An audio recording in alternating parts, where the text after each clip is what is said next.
Welcome back, everybody. Today, we're taking a deep dive into the Russia-Ukraine conflict and specifically some of the recent escalations that have people kind of on edge.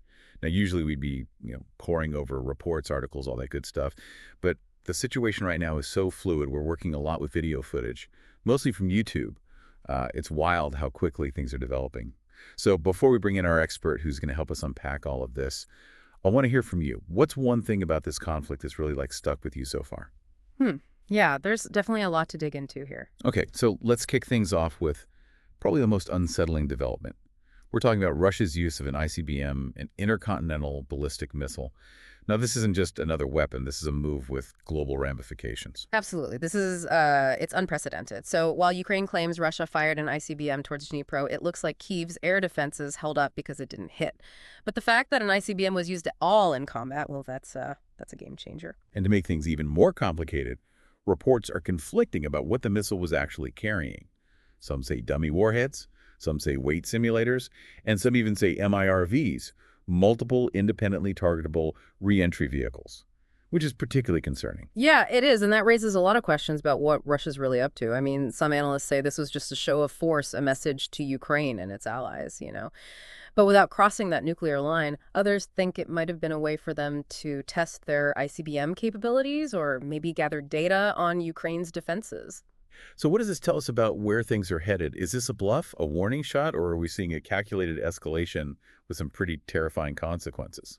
That's the million-dollar question, and honestly, I think it's one that a lot of folks are losing sleep over. For sure. And it's not the only escalation we're seeing, right? Alongside this, there's been an increase in what they're calling hybrid warfare, tactics that are designed to destabilize an enemy without resorting to a full-on military response. Right, so we're talking things like cyber attacks, disinformation campaigns, sabotage of essential infrastructure, stuff that aims to sow chaos, undermine confidence. And it all happens in this gray area where it's hard to really pin down responsibility. And one incident that seems to fit this mold is the sabotage of two undersea internet cables in the Baltic Sea. These cables connect Germany, Finland, Sweden, Lithuania, all countries that have a stake in what's happening with Russia and Ukraine. And the disruption from that was pretty big. While there's no concrete evidence yet, suspicion has fallen on some Chinese ships potentially working in support of Russia. Right, so it really underlines how this conflict stretches beyond traditional battle lines Yeah. and how vulnerable even our interconnected world can be. Exactly. And then you have Hungary, a NATO member, deploying air defenses along its border with Ukraine because they're worried about the conflict expanding. It's interesting, right? It highlights the stark contrast in approaches we're seeing from the players on the global stage. Yeah. The outgoing Biden administration has been much more, assertive, providing Ukraine with some serious firepower. While the incoming Trump administration seems to be leaning towards trying to negotiate an end to this war. And that difference in approach adds a whole other layer of uncertainty. Both sides are feeling the pressure and the stakes are incredibly high. So yeah, the potential for miscalculation is very real and it's pretty scary, frankly. And then, of course, looming over all of this is the possibility of nuclear conflict. Yeah, anxieties are definitely running high, and I get it. We've seen Russia lower its threshold for nuclear retaliation, especially when Ukraine's using those U.S.-supplied missiles. Right. And Western embassies in Kyiv have even temporarily closed because of the fear of a potential Russian attack. It's hard not to feel uneasy about all this. It is, but I think it's crucial to understand Russia's nuclear doctrine to really wrap your head around all of this. It basically outlines the specific circumstances under which they might consider actually using nukes. Now it's shrouded in secrecy, but even experts are divided on whether Russia would actually go there. It's a tangled web for sure. So what are your thoughts on how the incoming Trump administration might handle this incredibly sensitive issue, Yeah. especially considering their goal of a negotiated peace? That's the big question, isn't it? And honestly, there's no easy answer. The one thing we do know is that the situation's changing constantly. There are a lot of moving pieces here. Let's rewind for a second and go back to that ICBM launch. Yeah. Even if it was carrying dummy warheads, it felt like a pretty blatant display of, look what we can do. Oh, yeah, absolutely. It was like saying, don't underestimate us. And that message was meant for everyone, Ukraine, its allies, and even the incoming U.S. administration. It's a stark reminder of the sheer power that Russia has at its disposal and their willingness to use it. But it also makes you wonder what a real nuclear response from Russia would actually look like. Now, that's a chilling thought, and one that's definitely on a lot of people's minds right now, especially with everything else going on. Absolutely. And just to be clear, We're not advocating for any specific course of action here. We're not endorsing any particular viewpoint either. Our goal is to really break down the information we have, analyze it from different angles, and hopefully help you make sense of this complicated and rapidly changing situation. And that's where critical thinking comes in. Exactly. With so much information and misinformation flying around, it's more important than ever to question your assumptions, consider different perspectives, and avoid jumping to conclusions. Couldn't agree more. Before we get into those other escalating events that you mentioned, the Baltic Sea cables and Hungary's defensive moves, let's take a minute and think about the human cost of all of this. Yeah, that's a crucial perspective. Because behind all the geopolitical maneuvering and strategizing, there are real people whose lives have been completely upended. Families torn apart, homes destroyed, a constant feeling of fear and uncertainty hanging over everything. The emotional toll is immeasurable, and it's something we can't forget. Absolutely. Okay, so let's turn our attention to those other escalations you mentioned, starting with the sabotage of those Baltic Sea cables. Right. This incident, as we've talked about, really highlights the rise of hybrid warfare, where the lines between conventional warfare and unconventional warfare become incredibly blurry.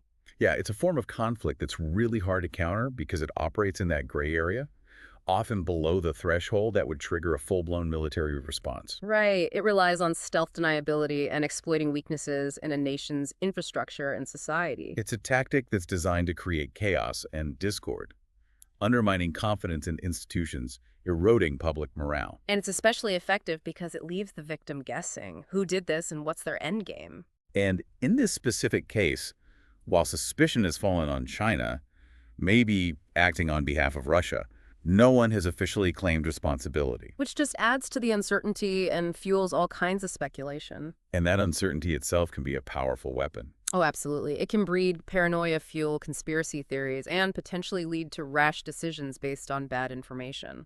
It's a tactic meant to keep the enemy off balance, reacting instead of acting strategically. Now, Hungary's decision to deploy those air defenses along their border with Ukraine, well, that shows how this conflict's ripple effects are reaching far beyond the actual war zone. And as a NATO member, Hungary is bound by the principle of collective defense, meaning that an attack on one is considered an attack on all.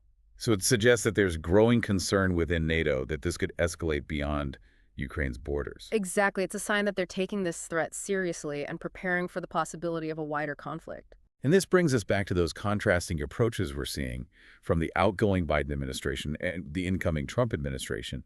While Biden has been more willing to give Ukraine advanced weaponry, potentially escalating things, Trump has said many times that he wants a negotiated peace. And that creates a lot of uncertainty, both for Ukraine and its allies. They're trying to figure out how the new administration will handle this whole mess. It's a delicate balancing act, isn't it? On the one hand, it's important to give Ukraine the means to defend itself. But on the other hand, pushing Russia too far could have disastrous consequences. That's the dilemma facing the international community right now. It's a situation where even the smallest misstep could have global ramifications. Yeah, the potential for escalation is undeniable. Okay, so before we wrap up this part of our deep dive, let's circle back to that looming nuclear question. Yeah, that's the ultimate wild card in all of this. Just the fact that we're even talking about it says a lot about how dangerous things have become. The stakes have never been higher.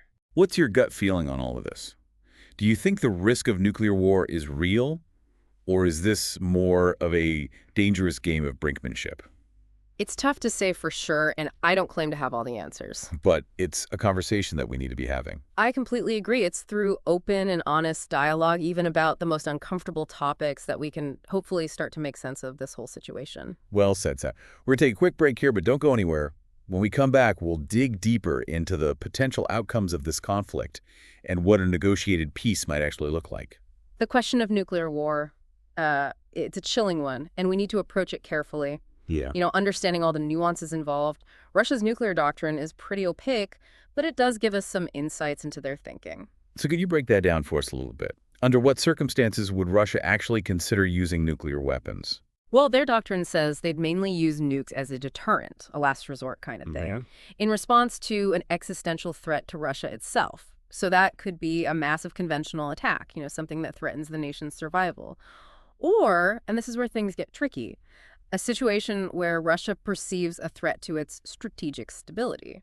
And that's a concept that's open to interpretation. Yeah, that ambiguity is definitely worrisome. It leaves a lot of room for misinterpretation, which could lead to miscalculations and, unintended escalations. Right, exactly. And that's why the current situation is so tense. Tensions are already high. Both sides are engaging in these provocative actions. So the risk of a misunderstanding spiraling out of control is a very real concern. So what does this mean for the incoming Trump administration's efforts to broker a negotiated peace? How do you see them navigating this incredibly complex and dangerous landscape? It's a huge challenge, to put it mildly. Trump has a reputation for being unpredictable, right? Which could be both good and bad in this situation. I mean, on one hand, his willingness to break with traditional diplomacy could open up new avenues for dialogue and compromise. But on the other hand, his impulsive nature and his tendency to use, inflammatory rhetoric could backfire. And that could make a peaceful resolution even harder to achieve. It's a high-stakes gamble for Yeah. sure, with consequences not just for Ukraine and Russia, but for the whole world. Absolutely. The outcome of this conflict will shape the geopolitical landscape for years to come. It'll influence alliances, trade relations, but the global balance of power. It really highlights how interconnected we all are. What happens in one part of the world inevitably affects us all. It's definitely something to think about. Okay, so let's shift gears a bit and talk about potential outcomes for this conflict. What are some of the most likely scenarios, and what would the implications be for each one? Well, predicting the future is always tough, especially in such a volatile situation. But looking at the current trajectory and all the factors involved, a few scenarios seem more likely than others. Okay, walk us through those. What are we looking at here? One possibility is a protracted war of attrition, where neither side can really achieve a decisive victory. The conflict just drags on for years with devastating consequences for Ukraine and a huge drain on resources for both Russia and the West. This scenario would likely involve ongoing low-intensity fighting with periodic escalations and attempts at negotiation, but without any clear end in sight. That's a pretty bleak outlook, a kind of slow-burning crisis that just keeps draining resources and causing suffering with no end in sight. Sadly, it's a real possibility. Another scenario is a negotiated settlement. Both sides agree to a ceasefire and some kind of territorial compromise. This could mean Ukraine giving up control of certain regions in exchange for security guarantees and economic assistance. But the details would be very contentious and difficult to work out. This seems like the best outcome, but also the hardest to achieve. You're right, it would require both sides to make major concessions, which they might not be willing to do at this point. And even if they do reach a deal, there's no guarantee it would hold, especially given the deep mistrust between Russia and the West. A fragile peace, at best, requiring constant effort from everyone involved to maintain. Exactly, and then there's the more pessimistic scenario, the one we all hope to avoid but can't ignore. You mean a wider war? Mm-hmm. A conflict that spills beyond Ukraine's borders and potentially pulls in NATO countries? Right. This scenario could be triggered by a miscalculation that leads to a direct confrontation between Russian and NATO forces, or by a deliberate escalation from either side. The consequences of that kind of conflict would be catastrophic. Large-scale destruction, loss of countless lives. It's a scenario that's too awful to really think about, but the fact that it's even a possibility highlights how serious this situation is. It definitely underscores the importance of diplomacy, de-escalation, and finding peaceful solutions to international disputes. Given these potential outcomes, what do you see as the most likely path forward? What's your best guess based on your expertise and understanding of this conflict? It's a tough call. I wouldn't want to make predictions with any certainty, but if I had to choose, I think the most likely scenario is a combination of the first two we discussed. A long, drawn-out conflict with periods of intense fighting mixed with attempts at negotiation, eventually leading to a negotiated settlement as the least bad option for everyone involved. So a messy, drawn-out process with no clear winners and a lot of pain along the way. That's probably the most realistic assessment, yeah. But even within that scenario, there are a lot of variables that could influence the final outcome. Like what? The level of support Ukraine gets from the West, the resilience of the Russian economy under sanctions, internal politics in both countries, and of course the constant wild card of nuclear weapons. A lot to keep track of for sure, and things are changing all the time. Which is why it's so important to stay informed, to consider different perspectives, and really think critically about the information you're getting. That's what this deep dive is all about. I'm glad to see people taking an active interest in these issues. The more informed we are, the better prepared we'll be to face the challenges ahead. Well said. Now, before we wrap up this part of our conversation, I want to go back to something you mentioned earlier, the idea of hybrid warfare and its role in this conflict. Can you elaborate on that? Give us some concrete examples of how it's being used and what the implications are. Sure, hybrid warfare, as we've talked about, is a complex approach that blends conventional and unconventional tactics. It often blurs the lines between war and peace. It's designed to exploit weaknesses, sow discord, and achieve strategic goals without resorting to a full-blown military confrontation. It's a form of conflict tailored for the 21st century, where information is weaponized, cyberspace is a battleground, and perception is often more powerful than reality. Exactly, and we're seeing it play out in various ways in the Russia-Ukraine conflict. The Baltic Sea cable sabotage is a perfect example. By disrupting communication networks, it created uncertainty, sowed fear, and highlighted how vulnerable critical infrastructure can be. It was a message that went way beyond the immediate target, showing that even countries far from the fighting could be affected. Right, and it's a tactic that's hard to defend against because it operates in that gray area, often below the threshold that would trigger a traditional military It response. was trying to swat at a swarm of mosquitoes. Hmm. You might get a few, but there are always more coming at you from all directions. That's a great analogy, and it shows that we need a more comprehensive approach to security in the 21st century, one that takes into account not just traditional military threats, but the whole spectrum of hybrid warfare tactics. So what are some other examples of hybrid warfare we're seeing in this conflict? Well, there's the constant information war. Both sides are fighting for control of the narrative. They're using propaganda, disinformation, social media manipulation to try and influence public opinion, both domestically and internationally. It's a battle for hearts and minds as much as it is for We territory. got it. And it's a battle that's happening on a global scale, with huge implications for trust in institutions, social cohesion, and the very foundations of democracy. It's a reminder that in the 21st century, the front lines are everywhere. You're absolutely right. We're all potential targets in the information war, whether we realize it or not. So how do we defend ourselves? How can we protect ourselves from disinformation and propaganda? It starts with awareness. We need to be aware of the tactics being used, the sources of information we're consuming, and the potential biases that might be shaping our views. We need to be skeptical, question what we see and hear, and look for different perspectives. Precisely. And we need to be willing to think critically, to evaluate information based on its merits, not just take it at face value. That's a crucial skill in today's world. It is, and it's something we can all develop with practice. Okay, let's move on to another aspect of this conflict that's often overlooked, the economic dimension. Right, the economic war is just as important as the military one, and it's having a huge impact on both Russia and the West. We're seeing this in the form of sanctions, trade disruptions, volatile energy markets. The West has imposed these unprecedented sanctions on Russia, targeting their financial institutions, key industries, and wealthy elites.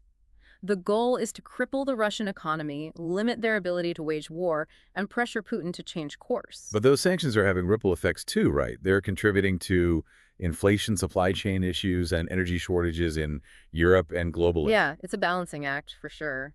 The West is trying to hurt Russia without causing too much damage to their own economies.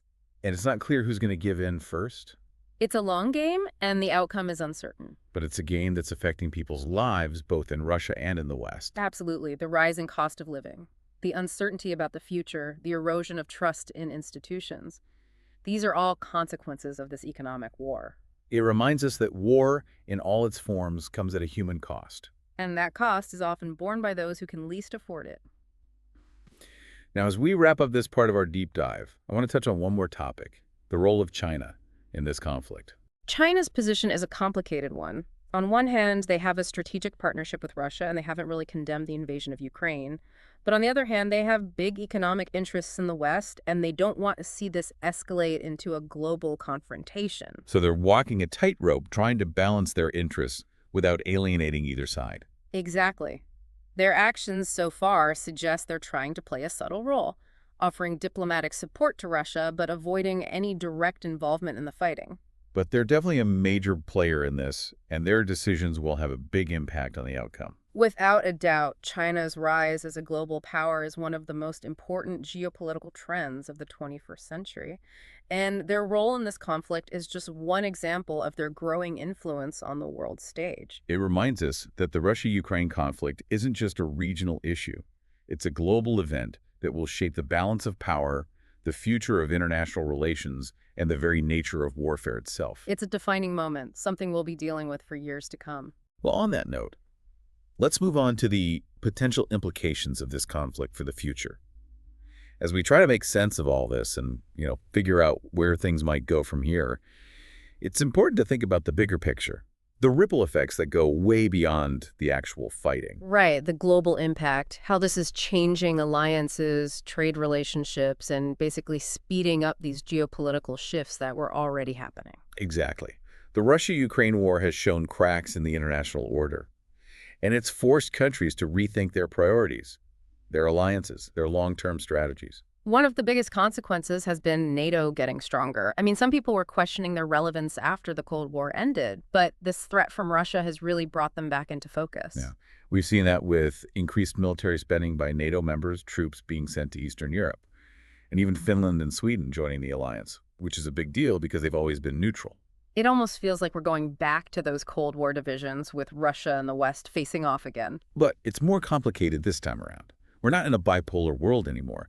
It's multipolar, with countries like China, India, Brazil becoming more powerful and assertive. And those countries are watching this very closely, seeing how the West reacts to Russia's aggression and figuring out what it means for them and for the future of the world order. The outcome of this conflict will definitely shape how they view the West, its commitment to its allies, its willingness to use force to defend its interests.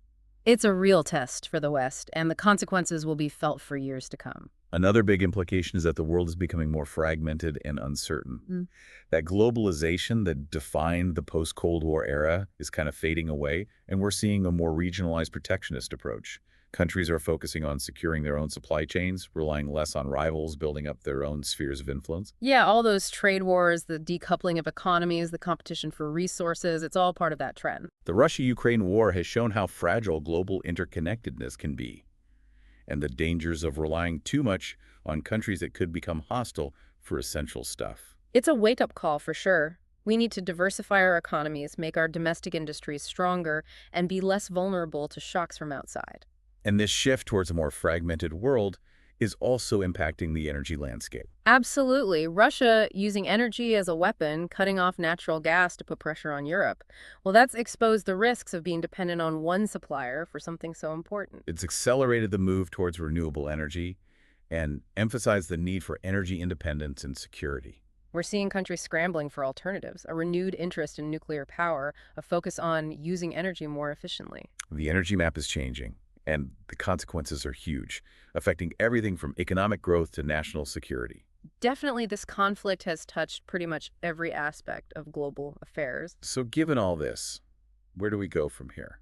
What's the future of the international order, global security, the nature of conflict itself? That's the million-dollar question, and it's tough to give a definite answer. But one thing's for sure, the world's changing and the old rules don't apply anymore. We're in a new era, one that's full of uncertainty, volatility, and competition between major powers. And in this new era, the nature of conflict is changing too. We're seeing a shift away from those traditional wars between countries towards something more fluid and ambiguous. A blend of conventional and unconventional tactics, cyber attacks, disinformation campaigns, economic pressure. The lines between war and peace are getting blurrier, and the battleground is expanding. It includes cyberspace, the information domain, the global economy. It's a world where the old ways of thinking about deterrence and containment don't work as well, and the risk of miscalculation and unintended escalation is greater than ever. To navigate this, we need to fundamentally rethink our security strategies, our alliances, how we approach international relations. We have to adapt to these new realities of conflict, develop new tools and strategies to counter this hybrid warfare, and make ourselves more resilient to shocks and disruptions. And we need to do all of this while sticking to our values, defending democracy, and pushing for a rules-based international order. It's a huge challenge, but we can't ignore it. The stakes are too high, and the cost of failure is just unthinkable. As we wrap up this deep dive, we want to leave you with a few things to think about. What are your big takeaways from our exploration of the Russia-Ukraine conflict and what it means for the world? What questions do you still have? And what role do you see yourself playing in shaping the future we're all facing? These are questions we all need to wrestle with, both individually and as a society. The future isn't set in stone. It's something we create through our choices, our actions, and how we engage with the world around us. So stay informed, stay engaged, stay hopeful. We're all in this together, and the decisions we make today will determine the world we inherit tomorrow. Thanks for joining us for another deep dive.